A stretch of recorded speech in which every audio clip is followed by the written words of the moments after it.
Narcisismo, tudo tem fator genético, a gente sabe. Sim, claro. Mas o narcisismo especificamente, o que pesquisa mostra? É aprendido, cara. E tem 2 caminhos principais. Eu comecei a falar de outra forma. Comecei a falar dos caras que eu tava seguindo. E eu comecei a contar as histórias dele. E eu comecei a fazer entrevistas com eles. Eu comecei a buscar pro meu canal, aí traduzir pro português. E não tinha entrevistas desse tipo. Não tinha em português. Entendi. Pessoas narcisistas, antissociais, falando, eu estou em tratamento, eu estou no espectro da psicopatia, eu estou não sei o quê. Claramente, mais uma vez, uma exceção, tá? Com certeza. Mas estavam acontecendo. E aí eu comecei a perceber que tinham possibilidades. E junta isso com outro fato, que é... Cara, você trabalha com o meu público? Tem muito narcisista no meu público. Filhos de sistemas familiares narcisistas? Tem um monte de narcisista. Borderline, histriônico, antissocial, codependente, tem tudo que é tipo de coisa. Então, narcisismo, tudo tem fator genético, a gente sabe. Sim, claro. Mas o narcisismo especificamente, o que pesquisa mostra? É aprendido, cara. E tem 2 caminhos principais. O primeiro são pais permissivos, que criam um narcisista grandioso, que é aquele que tipo... Mas eu sou melhor do que vocês. Ai, tenho assumir responsabilidade. Mas pai...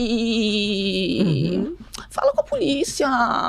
Eu só matei ela sem querer, que eu tava bêbada. Isso é de uma entrevista real que eu vi. Sim. Com uma menina que... Eu creio. Meu Deus do céu. E ela, eu tava bêbada, tá tudo certo que eu matei aquela mulher sem querer no dia do casamento dela. Peguei o carro bêbado depois da festa. Isso, não queria bater e atropelar e matar ninguém. Não foi de propósito. Não foi de propósito. Aí você vê a dinâmica dos pais, né? Ah, eu já falei desculpa. Você não tem que pedir desculpa por nada? Imagina, foi um acidente. Aí eu... Detalhe, ela já tinha vários históricos de várias questões de estar dirigindo bêbada, né? Então, tem esse caminho, o pai permissivo, pai, mãe permissivo, cuidadores, né? Às vezes não é pai, às vezes não é mãe. Quem tá cuidando aí? Dá esse perfil grandioso, né? Eu sou melhor, eu não tenho que lidar com as coisas. Ai, que saco! E aí tem a negligência e abuso, que está diretamente ligado ao que é chamado de vulnerabilidade narcísica ou narcisismo vulnerável. E aí, o narcisismo vulnerável... Que é totalmente diferente. Totalmente diferente. E não era falado o suficiente. Porque você pensa em narcisista, você olha o DSM, parece um psicopata. Parecido com um psicopata no sentido de que eu sou arrogante, eu estou na frente. Mas a vulnerabilidade narcísica não tem nada a ver com isso. É baixa autoestima, depressão, ansiedade, ansiedade social, necessidade constante de validação, vitimismo, inveja crônica, antagonismo, agressão passiva. Então, é tudo encoberto, tudo, né? Mas é isso que eu via no meu público. Eu via dentre os meus clientes narcisistas vulneráveis, claramente. Ou pessoas misturadas, né? Borderline com narcisismo vulnerável, ou outras misturas aí. E uma total incapacidade do público reconhecer isso. Que é muito difícil fazer essa distinção.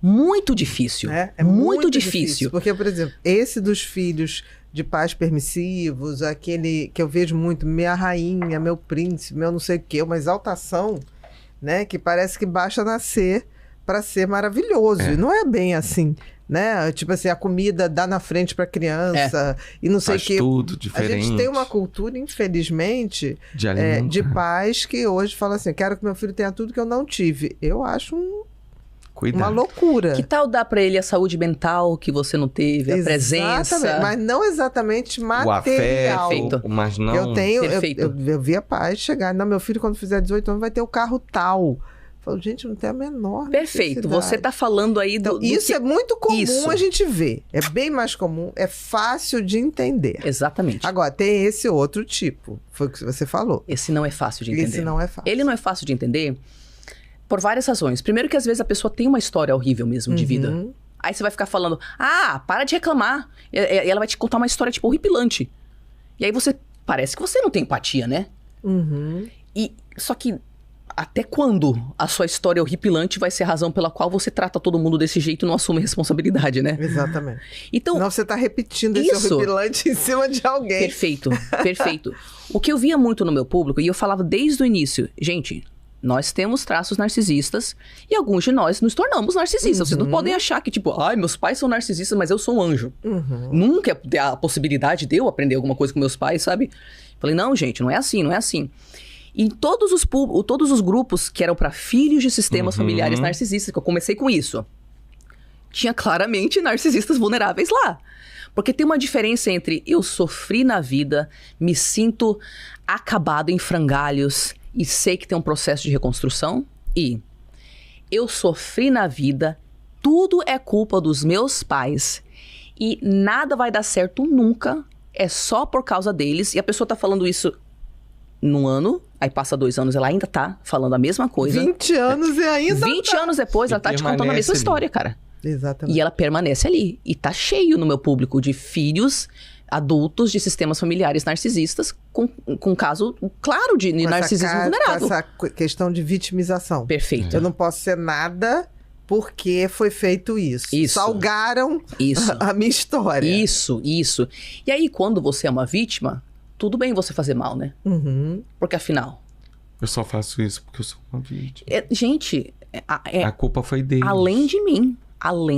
Você tem que entender. Aí tem um ponto cego aí que é tipo, peraí, cara, mas a sua mãe também não foi vitimizada? E aí você não gosta da forma que ela te trata. Você diz que isso não é desculpa. E o que você tá fazendo? Né? Não tem lógica. Não, mas Tari, peraí, é que eu aprendi isso com a minha mãe. Sim, é isso que eu tô falando. E ela deve ter aprendido com alguém. Não, mas eu tô falando, Tari, que eu aprendi isso com a minha mãe, então é culpa dela. Não. Eu tô falando que ela aprendeu com alguém e que você aprendeu com ela. E que se você não parar, sua filha vai aprender com você. É isso que eu tô falando. Alguém tem que parar esse ciclo. Isso. Né? Então por que eu tô falando tudo isso? Porque além da gente lidar com codependentes e pessoas que estão lidando com narcisistas, a gente também está abrindo para pessoas que estão se reconhecendo. Eu uso a palavra espectro, apesar de que ninguém usa, eu uso essa palavra. Mas eu acho que tem espectro em todas as alterações mentais. Exatamente.